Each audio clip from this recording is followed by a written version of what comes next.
Hello candidates, welcome to Scap robotics centre Lucknow. मैं Abhinav Srivastava from Scap robotics. आज हम एक प्रॉब्लम लेकर आए हैं आपके साथ। कुछ इस तरह की कपल्ड ऑसिलेशन की प्रॉब्लम है, ठीक है। तो मैंने इससे पहले पार्ट 1 में आपको बनाया था, बताया था कि कैसे पार्ट 1 जो है में क्या क्या चीज़ें आएंगी। स्प्रिंग ब्लॉक प्रॉब्लम थी। स्प्रिंग ब्लॉक प्रॉब्लम यहाँ पे थोड़ा सा स्प्रिंग का कॉन्सेप्ट यहाँ पर भी है, लेकिन इस तरह के ऑसिलेशंस भी कपल्ड ऑसिलेशंस के लिए बहुत इंपॉर्टेंट है। और ये जो है IIT जेईई मेंस के लिए बहुत इंपॉर्टेंट है, ठीक है। IIT जेईई मेंस के लिए इस तरह की प्रॉब्लम्स बहुत इंपॉर्टेंट है। कुछ खास है नहीं, दो बॉब हैं, लटक रहे हैं, उनको आपस में स्प्रिंग से जोड़ दिया हुआ गया है, बॉब 1 बॉब 2, ठीक है। पहले इनिशियल रेस्ट पे थे, कुछ डिस्प्लेसमेंट देकर उनको x1 x2 डिस्प्लेसमेंट देकर उनको छोड़ दिया गया, इससे कि वो अपने सिस्टम में अनस्टेबल रहे। अब यहाँ पर बात ये है कि जो है हमें क्या करना है, डिफरेंशियल इक्वेशन ड्राइव करनी है, motion of the two bobs निकालनी है। कल भी हमने डिफरेंशियल इक्वेशन ड्राइव की थी। तो हम बेसिकली जानते हैं कि sigma f is equals to m, ठीक है। तो अगर हम फोर्स F1 की बात करेंगे तो m1 d square x1 by dt square, और F2 की बात करेंगे तो m2 d square x2 by dt square, ठीक है। ठीक है, ये हम जानते हैं यहाँ से न्यूटन मैकेनिक्स से। लेकिन restoring force how can we calculate,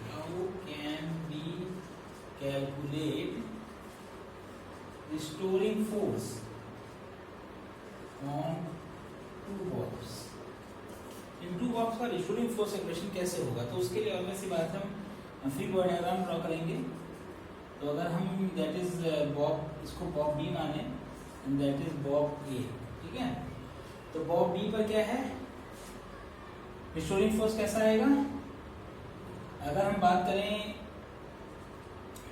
Bob B की, दैट इज θ1, ठीक है। तो यहाँ पर ये क्या हो जाएगा, दिस इज आल्सो θ1 हो जाएगा। फोर्स ये इसका ग्रेविटी का mg मास लग रहा है, मास पे ग्रेविटी लग रही है, तो ऑब्वियस सी बात है that is mg cos θ1, that is mg sin θ1, ठीक है। तो यहाँ पे restoring force for Bob m1, ठीक है। m1 बॉब की बात करें तो क्या हो जाएगा, माइनस mg साइन θ1, ठीक है, minus k x1 minus x2। ये क्यों किया? क्योंकि ये this is the restoring force of the spring, और ये that is the restoring force caused by gravity, ठीक है। दोनों को ये तो रिस्टोरिंग फोर्स क्या होगा, अगर एक को हम माइनस माने दूसरे वाले को प्लस मानेंगे, ऑब्वियस सी बात है, ठीक है। तो हमने इसको माइनस माना है तो अन्य वाले को प्लस मानेंगे, किसी को भी कर सकते हैं। लेकिन अब गौर से देखें, साइन θ1 हमारा क्या है, sine θ1 perpendicular upon hypotenuse. Perpendicular क्या था आपका, x1 अपॉन हाइपोटेन्यूज l, ठीक है। तो क्या होगा, minus mg x1 upon l minus k x1 minus x2, ठीक है। ये बॉब m1 के लिए है। इसी तरह फॉर बॉब m2 की बात हम करें तो क्या होगा, restoring force caused by the gravity वही रहेगा, क्या रहेगा, माइनस यहाँ m1g था, m1g कर लीजिए, m2g sign θ2 plus k x1 minus x2। तो यहाँ पे देखिए प्लस क्यों लिया गया, ये माइनस ले चुके हैं फोर्स, क्योंकि एक का मोशन दूसरे को रेजिस्ट करेगा, इसीलिए यहाँ पर रिस्टोरिंग फोर्स में अगर इसको हम प्लस लेते तो इसको माइनस लेते हैं, इसको माइनस लेते तो इसको प्लस लेते हैं, ठीक है। दोनों मोशन जो है, दोनों बॉब्स का मोशन अपने आप को रेजिस्ट करेगा, इसीलिए चेंजेस किए गए हैं यहाँ पर, ठीक है। तो डिफरेंशियल इक्वेशन बना देते हैं, बहुत सिंपल है। कैसे बनेगी, फॉर मास m1, अगर m1 मास की बात करें तो क्या होगा, m1 d square x1 by dt square is equals to minus mg x1 upon l minus mg x1 upon l minus k x1 minus x2। ये पहली इक्वेशन आई differential equation of motion of the mass m, और दूसरी क्या आएगी, m2 d square x2 upon dt square is equals to minus m1g होगा, that is m2g x2 upon L plus k x1 minus x2। ठीक है, तो देखा बच्चों, तो ये for mass, this is for mass m। These are the differential equations of the motion of this coupled oscillation।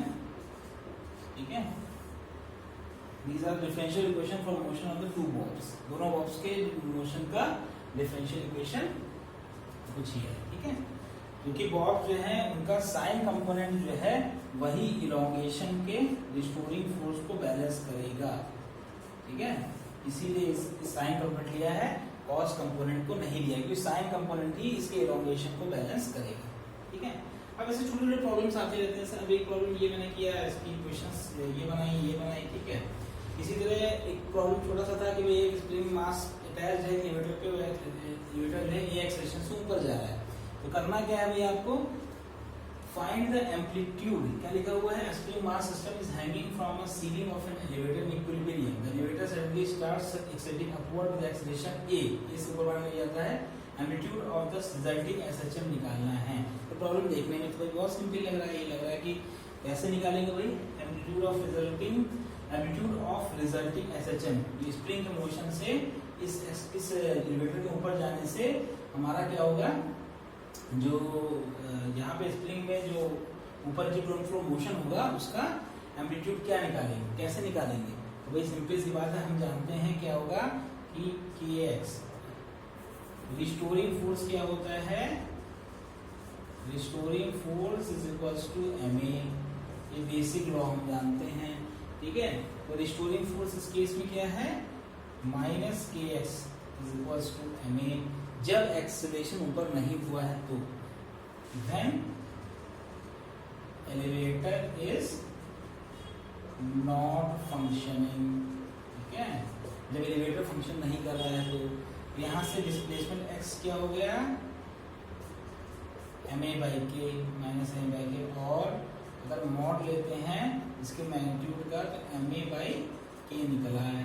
ठीक है, अब बात करें इसकी, अब अगर एक्सेलरेटर फंक्शन कर, सॉरी mg हो गया, mg शूटिंग फोर्स ma है और अभी एक्सेलरेटर वर्क नहीं कर रहा है, तो सिंपल mg नीचे लगेगा, mg is equals to minus kx, x is equals to mg by k। ठीक है, ये निकल आया। अब क्या है, when accelerator is functioning, when accelerator is functioning, ठीक है, या एलिवेटर, ठीक है, एलिवेटर जब फंक्शन करेगा एक सेशन से ऊपर उठेगा, तो अगर आप गौर से देखें तो फिर वही क्या होगा, हमारा माइनस के एक्स डैश मान के चलिए, नया जो इलोंगेशन होगा स्प्रिंग में वो क्या होगा, M G plus A by theory of relativity, क्योंकि इसका मोशन नीचे है, एक्सेलरेशन ऊपर जा रहा है, तो क्या हो रहा है, तो इसीलिए दोनों एक्सेलरेशन ऐड हो जाएंगे। अगर सेम साइड होते तो निगेशन में आते, डिफरेंस दोनों आपस में डिफरेंशियल होते। अगर मान लीजिए एक्सेलरेशन नीचे को कर रहा होता तो एम जी माइनस ए होता, लेकिन दोनों जी का डायरेक्शन नीचे है और ए का डायरेक्शन ऊपर है, इसलिए नेट एक्सेलरेशन क्या होगा, तो जी प्लस ए हो जाएगा। ठीक है, अब elongation, this is the new elongation.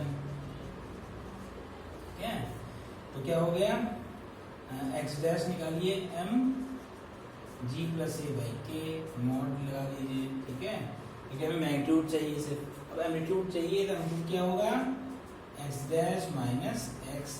ठीक है, that is the amplitude of SHM. ठीक है, एक्स डैश माइनस एक्स करेंगे तो क्या होगा कि M G plus A by के।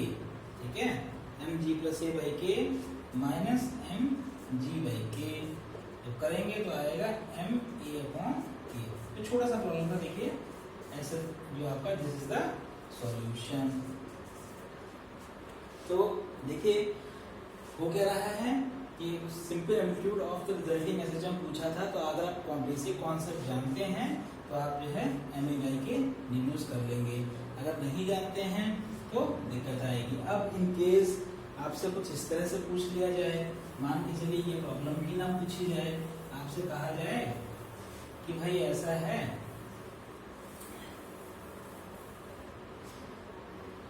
कि एक ये मास, बड़ा मास है m, और इसके साथ एक छोटा मास अटैच है स्मॉल m, ठीक है। ये दोनों अपने स्मूथ फंक्शनिंग में रेस्ट पर हैं, ठीक है।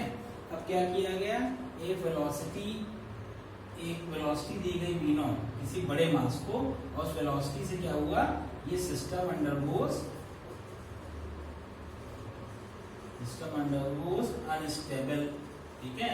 अभी तक अनस्टेबल था, वेलोसिटी देने के बाद ये अनस्टेबल हो गया। अब you have to find velocity of centre of mass, velocity of centre of mass पता करनी है। तो इस तरह की प्रॉब्लम बहुत छोटे छोटे प्रॉब्लम्स होते हैं। तो अगर किसी बाहर से किसी को इम्पल्स दिया जाएगा, जिस ब्लॉक पे दिया जाएगा, velocity of centre of mass of the system क्या हो जाएगी, जिस ब्लॉक को इम्पल्स दिया गया है उस ब्लॉक के साथ उसको मल्टीप्लाई कर देंगे बड़े मास को दी गई है mv0 upon m plus m, ठीक है। That is the velocity of the centre of मास। कहा जाए काइनेटिक एनर्जी निकालनी है, kinetic energy of centre of mass, तो ऐसे कॉम्बिनेशंस में काइनेटिक एनर्जी सेंटर ऑफ मास क्या निकलती है, half m plus m v centre of मास का स्क्वायर, ठीक है। तो half m plus m centre of मास क्या था, mv0 upon m plus m, ठीक है। इसका स्क्वायर कर लीजिए आप, तो आपकी kinetic energy of centre of mass निकल आएगी। तो velocity of centre of mass, kinetic energy of centre of mass कैसे निकलेगी, तो क्या निकल गया है भाई, m square v0 square upon 2 m plus m, ठीक है।